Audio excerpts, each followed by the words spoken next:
السلام عليكم ورحمة الله وبركاته. وربنا يصبر أهالي الشهداء وبيرزقهم الاستقرار والنصر القريب إن شاء الله. كم الرسائل اللي بتجيلي إن نازل حاجة وعايزين صوتنا يوصل لمين؟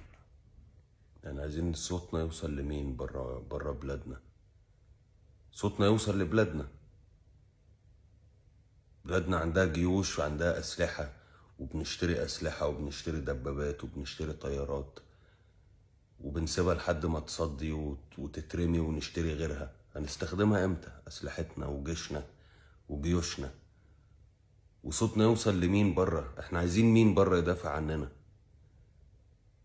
ده قمة الجبن وقمة عدم الرجولة، وقمة لما نقول احنا عايزين نكتب بالانجليش عشان بره يعرفوا ان احنا بنتضرب. وانت فين؟ انت فين بلدك وفين جيشك؟ صوتك يوصل لحكومتك، قول لحكومتك طلع السلاح وروح حارب. انجليش ايه؟ مين هيدافع عن عربي زيه زيك؟ ما نقول كلام عاقل.